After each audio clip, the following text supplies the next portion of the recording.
noči si nam običal, da boš z nami kresoval. Ajve, pridi k nam na kris.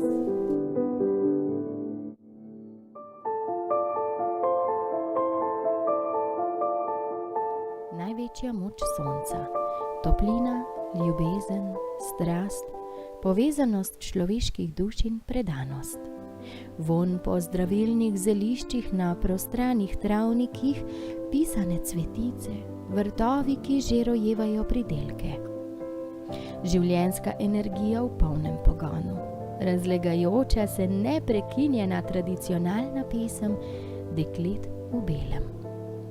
Vse to zaznamuje praznični čas poletnega kresovanja, ki je za vse, ki vidijo smisel in globlji pomen v tradiciji prednikov, največji praznik v letu. Na svoji poti skozi leto sončno božanstvo doseže najvišjo stopnjo, ko postane dan najdaljši. In na to najkrajšo noč v letu staro izročilo praznuje tudi sveto poroko med nebom in zemljo, ko po pomladni obleki prepoznamo moško in žensko energijo v svojih bujnih poletnih barvah na višku svojih moči v tem cikličnem letu. Kresovanje, kjer je v ospredju kresnik, je praznik ljubezni. Naši predniki so posnemali bogove, zato so se tudi sami poročali na kresno noč in takrat spočenjali otroke. Otroci so se tako rojevali spomladi in imeli zato tudi večjo možnost preživetja. Ljudsko izročilo pravi, da je kresna noč magična in da imajo takrat nabrane zdravilne rastline še posebno moč. Preden pa je v ospredje prišel kult sonca, so naši predniki častili prvotno božanstvo groma in bliska, ki ga v drugih slovanskih deželah poznamo pod imenom Perun. In drobce Perunovega kulta je zaznati tako v Prekmurju kot v Posočju. Za kresnika so značilne funkcije, ki bi jih sicer pripisali bogu gromovniku, s svojimi sovražniki se bori strelo in se prevaža po nebu.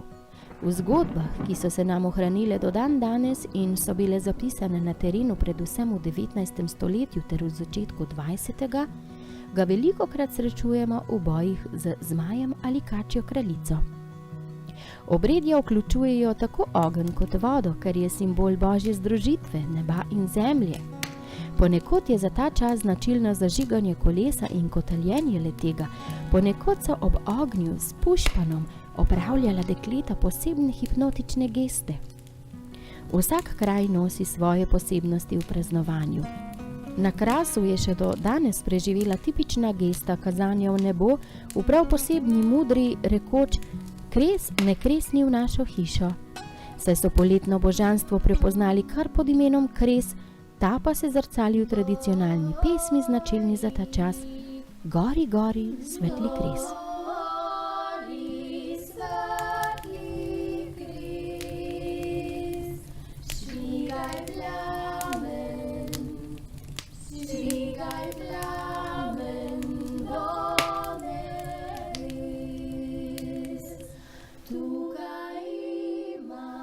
Tekom časa pa so kresniki postali narodni junaki, ki so naredili pomembna in junaška dejanja. Pred slabimi silami so varovali ljudi in živali.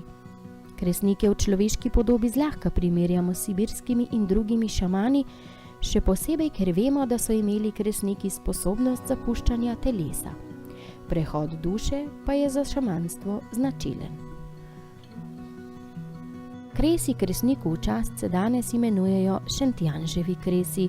Kresnikovo vlogo je v krščanstvu prevzel Janez Ivan Krstnik, od koder tudi ime Ivanje. Zato v ljudskih pesmih srečujemo ime Ivo, ki skriva prvotno predkrščansko božanstvo. Čeravno je solsticij običajno 21. rožnika oziroma junija, pa je tradicionalno kresovanje v ljudski zavesti že od nekdaj 23. dne. Ponekod pa so praznovali ne 3, ampak kar 4 dni, tako da se je obredovanje zaključilo 24. rožnika. Ob prvem svitu po obredu pa je značilen tudi pozdrav bogini Zari. Zdravilne rastline nabiramo okoli polnoči, saj imajo takrat največjo moč. šopke in venčke iz ivanščic ter drugih cvetlic, kjer se vsak kraj ponaša s svojimi tradicionalnimi venčki, obešamo na okna, vrata, da bi se zaščitili pred slabimi duhovi. Bodoče matere so jih nekoč metale v obredni ogenj, da bi jim to vrstno gretje omogočilo lažji porod. Med kresnimi rastlinami, poleg praproti, izstopa še šentjanževka, za katero velja, da začne cveteti v tem času. Medtem ko je čas mrzlega dela leta, čas odprtih svetov, čas globjega povezovanja s seboj, prečiščevanja in umika, pa se v času najkrajše noči predvsem posvetimo drug drugemu in poskrbimo za fizično plat našega bivanja v to stranstvu. Je čas ljubezni, čas utrjevanja medsebojnih vezi. To lahko po tradiciji utrjujemo tudi s skokom čez obredni ogenj, ki nam prinaša zdravje, plodnost in varovanje živali.